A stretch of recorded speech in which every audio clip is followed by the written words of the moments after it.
8 mauvaises leçons qu'il vaut mieux éviter d'enseigner à ton enfant. Être parent est une tâche difficile, c'est le moins que l'on puisse dire.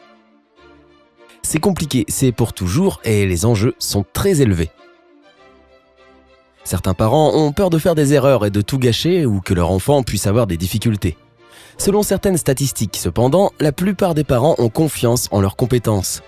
Ils sont sûrs d'avoir enseigné des leçons importantes et inculqué de bonnes valeurs à leurs enfants. Eh bien, cela pourrait en effet bien être le cas, mais cela pourrait tout aussi bien ne pas l'être.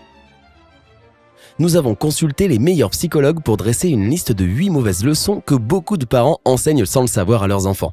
Mais ne t'inquiète pas, nous allons également te proposer des alternatives saines qui t'aideront à élever tes enfants pour qu'ils deviennent des adultes forts, confiants et indépendants. Mauvaise leçon numéro 1, rapporter c'est mal. Lorsque les enfants se plaignent à leurs parents de quelque chose qu'un autre enfant a fait, les parents répondent trop souvent avec quelque chose comme « personne n'aime les balances ». La leçon est donc « ne sois pas un mouchard » et beaucoup de parents pensent que c'est une bonne règle à suivre. Et oui, il semble admirable d'encourager les enfants à résoudre leurs propres problèmes, mais ce n'est pas forcément ce qui finit par arriver. Malheureusement, lorsqu'on pousse les enfants à ne pas dire ce qui est mal, les psychologues ont remarqué ensuite une tendance à éviter de parler des vrais problèmes à l'école. Si un enfant est intimidé ou pire encore maltraité par un adulte, il peut ne pas en parler de peur d'être traité de mouchard. De plus, si un enfant s'habitue à te cacher des secrets, il est très probable qu'il fera la même chose à l'avenir. Que devrais-tu enseigner à la place ? Sois ouvert et honnête. Les parents devraient apprendre à leurs enfants à parler ouvertement des situations injustes ou difficiles et à être patients si certaines des histoires qu'ils racontent ne semblent pas vraiment importantes aux yeux d'un adulte. Un enfant ne peut pas toujours savoir quand il a besoin d'aide pour quelque chose. C'est pourquoi vous devriez travailler ensemble pour déterminer quand ton enfant peut résoudre un problème par lui-même et quand il a besoin de ton aide. Mauvaise leçon numéro 2. Les enfants ne devraient pas exprimer leurs émotions négatives. C'est difficile de voir un enfant souffrir, qu'il pleure, qu'il fasse une crise de colère ou qu'il exprime une sorte de détresse émotionnelle. Et c'est trop facile de crier « arrête de pleurer » ou « arrête de faire une scène ». Malheureusement, ce genre de réaction de la part des parents cause beaucoup de tort à l'enfant. Au lieu de s'attaquer à ce qui contrarie l'enfant, tout ce que tu fais, c'est de t'attaquer au comportement qui te dérange ou qui te met mal à l'aise.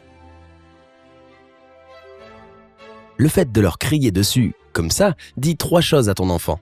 1. C'est lui qui est mauvais, pas ce qui a pu le blesser. 2. Les émotions négatives sont quelque chose de honteux, à cacher. Et 3. Ces sentiments ne sont pas aussi importants que les tiens. À long terme, cela n'apprend aux jeunes qu'à se méfier de leurs parents et par extension de tous les adultes. Les enfants apprennent à enfouir leurs sentiments et à ne jamais s'exprimer. Et cela débouche aussi plus tard sur des problèmes de colère incontrôlés, un sentiment de non-accomplissement et même des troubles de la personnalité. Que devrais-tu enseigner à la place ? Encourage ton enfant à exprimer ses sentiments en toute sécurité. Il est correct et raisonnable de décourager ton enfant de casser des jouets ou de crier en public. Mais s'ils sont contrariés, il faut d'abord aborder la question de façon ouverte et honnête. Les émotions négatives doivent trouver un moyen de sortir, sinon elles surchargent le système nerveux. Le cerveau d'un enfant n'est capable de traiter que peu d'émotions, si bien qu'il a besoin de tes conseils. Ils ont besoin d'aide pour trouver des moyens d'exprimer leurs mauvais sentiments d'une manière constructive plutôt que destructrice. Explique-leur que leurs sentiments sont valides et essaie de leur parler de la situation. S'ils font des histoires ou piquent une colère en public, emmène-les dans un endroit isolé, loin des autres. Passe du temps avec eux jusqu'à ce que leurs sentiments s'estompent. Parlez de pourquoi ils sont contrariés et essayez de trouver une solution ensemble. Mauvaise leçon numéro 3. Tu devrais essayer de faire en sorte que les gens t'aiment.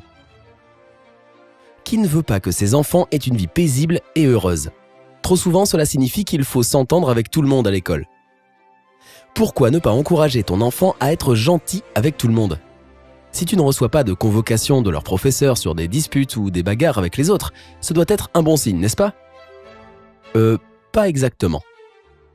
Si tu apprends à tes enfants à être gentils avec tout le monde à l'école, ils commenceront à penser que leurs camarades sont plus importants qu'eux et qu'ils doivent plaire à leurs camarades de classe. En faisant cela, tu laisses une porte ouverte à l'exploitation de ton enfant par les autres. Il est facile de confondre être gentil avec le fait de laisser les camarades de classe copier son travail ou même faire leurs devoirs pour eux. Les enfants qui apprennent très tôt à plaire à tout le monde grandissent souvent en ayant finalement une faible estime de soi et de la difficulté à prendre des décisions par eux-mêmes. Que devrais-tu enseigner à la place? Sois respectueux, mais fais entendre ton avis. Un enfant ne devrait pas avoir à sacrifier ses propres intérêts et objectifs pour plaire aux autres, et il ne devrait pas laisser quiconque le forcer à faire quelque chose qu'il ne veut pas. Si d'autres élèves lui demandent de copier son travail et menacent de cesser d'être son ami s'il dit non, encourage ton enfant à dire non poliment mais fermement.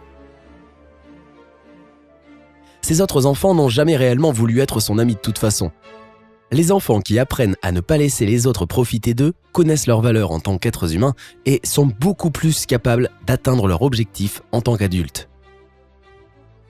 Mauvaise leçon numéro 4. Aie de bonnes notes ou tu ne décrocheras jamais un bon emploi.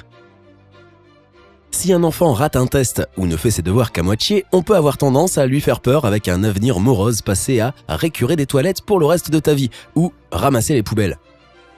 Mais attention à ne pas faire de ton enfant un hyper performeur. Bien sûr, les bonnes notes sont excellentes et les enfants devraient être encouragés à travailler dur à l'école.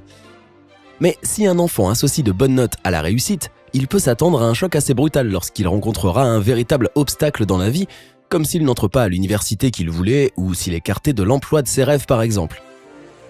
La vie n'est pas toujours juste, surtout quand tu as travaillé si durement pour que tes notes parfaites soient giflées par la réalité. Il est facile pour un surdoué de penser que c'est de sa faute s'il n'a pas obtenu l'emploi qu'il voulait, que c'est que quelque chose ne va pas chez lui et non pas juste qu'il y avait simplement un autre candidat plus qualifié. Que devrais-tu enseigner à la place ? Travaille dur pour acquérir des connaissances, mais ne sois pas obsédé par les bonnes notes. L'éducation est importante, c'est indiscutable. Elle peut t'ouvrir beaucoup de portes dans la vie et te donner une expérience de vie inestimable.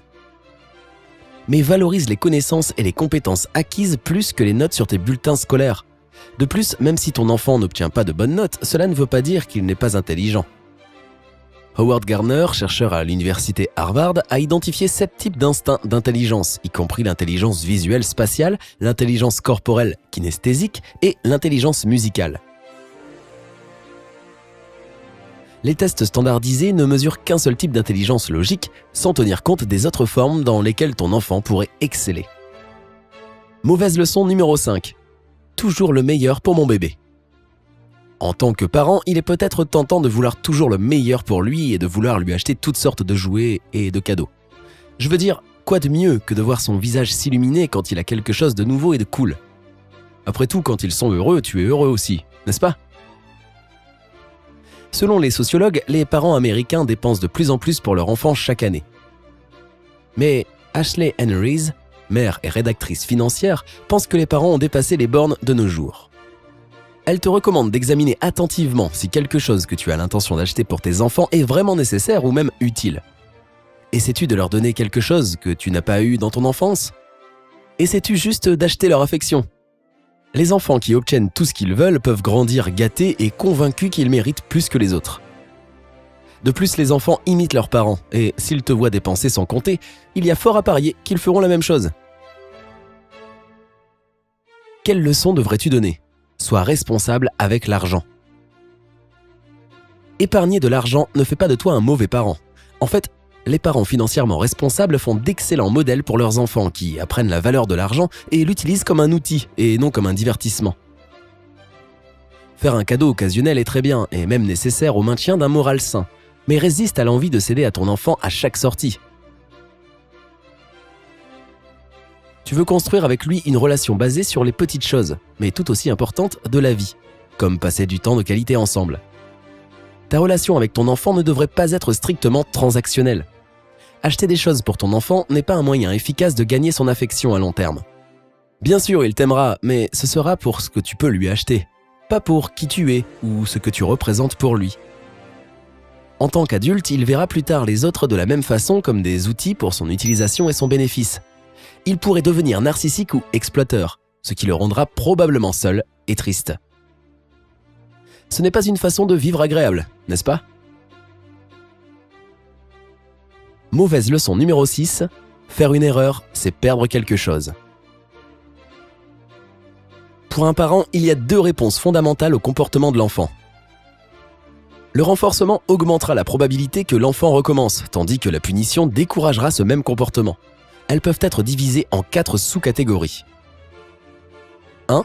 Le renforcement positif signifie donner à l'enfant quelque chose qu'il veut, comme de la crème glacée. 2. Le renforcement négatif consiste à enlever quelque chose que l'enfant n'aime pas, comme un coucher tôt. 3. La punition positive signifie ajouter quelque chose dont l'enfant n'est pas un fan, comme des corvées supplémentaires. 4. Et la punition négative est de retirer quelque chose que l'enfant aime, comme la télévision ou les jeux vidéo. C'est généralement vers cette dernière réaction que les parents se tournent le plus souvent lorsque leur enfant fait quelque chose qui ne leur plaît pas. Il est facile de leur retirer les privilèges de la télévision, des jeux vidéo ou du temps passé avec des amis en réponse à une mauvaise note. Et il y a toujours le classique, les envoyer au lit sans dîner quand ils te répondent. Mais ces punitions sont-elles vraiment une méthode efficace pour décourager les mauvais comportements? Pas vraiment, du moins selon les experts. Les psychologues le disent depuis des décennies, priver un enfant de quelque chose n'est pas une forme de punition efficace. C'est l'une des caractéristiques les plus dangereuses d'un parent toxique, qui joue au juge, au jury et au bourreau pour leurs enfants. Et les règles du jeu ne sont pas toujours claires puisque la sévérité de la punition dépend souvent de l'humeur des parents. Confisquer quelque chose que ton enfant aime lui apprend que quiconque a du pouvoir peut faire ce qu'il veut. En plus, aller au lit sans dîner, c'est carrément cruel. Que devrais-tu enseigner à la place? Les erreurs honnêtes n'ont pas besoin d'être punies. Si ton enfant obtient une mauvaise note ou échoue à un test, cela peut signifier qu'il a besoin d'un petit coup de main pour une matière difficile. Aide-le à faire ses devoirs ou embauche un prof particulier. Fais attention au comportement de l'enfant et regarde s'il s'agit vraiment d'un appel à l'aide. Si ton enfant a besoin d'être puni, envisage une punition plus positive, comme de lui donner des tâches supplémentaires à faire. Avec un peu de chance, pendant tout ce temps qu'il passera à faire ses corvées, il va réaliser à quel point c'était idiot de faire ce qu'il a fait et décider de ne plus jamais recommencer. La clé, c'est d'être cohérent et juste. Mauvaise leçon numéro 7, les enfants ne devraient jamais rester inactifs. Personne ne veut que ses enfants s'ennuient parce que c'est à ce moment-là qu'ils font habituellement des bêtises. Mais méfie-toi et ne les oblige pas à s'inscrire à toutes sortes d'activités parascolaires ou à se joindre à une équipe sportive quand ils n'ont aucun intérêt pour le sujet. Tu n'as vraiment pas besoin d'occuper les enfants et de les divertir 24 heures sur 24. Et si tu essaies, tu risques de faire plus de mal que de bien. Les enfants qui reçoivent constamment toute ton attention peuvent grandir en pensant qu'ils devraient toujours l'obtenir des autres. Ils peuvent agir ou mal se comporter afin d'attirer l'attention puis d'en vouloir aux gens qui ne la leur donnent pas. De plus, si tu envoies tes enfants à des cours après l'école, des leçons de danse, des pratiques sportives, des groupes de jeunes et ainsi de suite, tu les empêches de passer du temps seuls, ce qui est tout aussi important, crois-le ou non. Les activités parascolaires sont formidables, mais n'en fais pas trop. Que devrais-tu enseigner à la place? C'est bien de se divertir. Beaucoup de psychologues affirment que les enfants n'apprendront pas à compter sur eux-mêmes si leurs parents ne leur laissent pas un peu de temps seuls. Donne-leur des jouets, des livres et d'autres activités, mais laisse ton enfant choisir la façon de se divertir. Donne-leur un peu de temps libre dans leur emploi du temps et considère cela comme un peu de repos pour toi aussi, le parent occupé que tu es. Mauvaise leçon numéro 8, les enfants doivent toujours partager leurs jouets. Partager, c'est se soucier des autres, non? Ça l'est, mais dans une certaine mesure. Les enfants qui sont forcés de partager quelque chose contre leur volonté développent souvent des associations négatives avec le partage, surtout si l'enfant considère la demande comme injuste. C'est souvent le cas lorsqu'un enfant plus jeune veut emprunter le jouet de son aîné, même s'il a déjà le sien. Mets-toi à la place de ton enfant. Aimes-tu vraiment donner tes effets personnels à d'autres personnes pour un temps indéterminé? Es-tu sûr que tu n'as pas peur au fond que tes affaires vont être abîmées, cassées ou ruinées? C'est bon, tu peux être honnête. La plupart des gens, y compris les adultes, n'aiment pas partager, alors pourquoi forcer tes enfants à le faire? Les enfants peuvent être très possessifs avec leurs effets personnels. Même si leurs petits jouets stupides semblent triviaux par rapport à ce qu'ont les adultes, comme les maisons, les voitures et les outils électriques. Mais regarde-le de leur point de vue. Leurs petites choses idiotes signifient beaucoup pour eux. Ils peuvent attacher une importance émotionnelle particulière à leur balle préférée et leur demander de la remettre à quelqu'un d'autre. C'est comme leur demander de se séparer de leur chose préférée au monde. De plus, les adultes attachent aussi des sentiments sentimentaux aux objets, ne l'oublie pas. Que devrais-tu enseigner à la place? Le partage est préférable lorsque c'est équitable. Encourage tes enfants à partager leurs jouets tout en leur inculquant le sens de l'équité. Si un autre enfant veut emprunter la balle avec laquelle il joue, il est raisonnable que les enfants jouent avec cette balle ensemble. Si un autre enfant préfère le jouet de ton enfant au sien, peut-être qu'ils peuvent les échanger. Il est également acceptable pour ton enfant d'avoir ses propres biens et de vouloir les garder. Si ton enfant n'apprend pas à dire non quand quelque chose est important pour lui, tu risques de le voir devenir plus tard quelqu'un qui va toujours rendre service aux autres, toujours chercher à leur faire plaisir, quitte à s'oublier lui. Est-ce que l'une de ces mauvaises leçons d'éducation t'a surpris? Es-tu d'accord ou pas d'accord avec l'une d'entre elles? Dis-nous ce que tu penses dans la section commentaires ci-dessous. Et n'oublie pas de cliquer j'aime sous la vidéo, de la partager avec tes amis ou parents et de t'abonner à Sympa.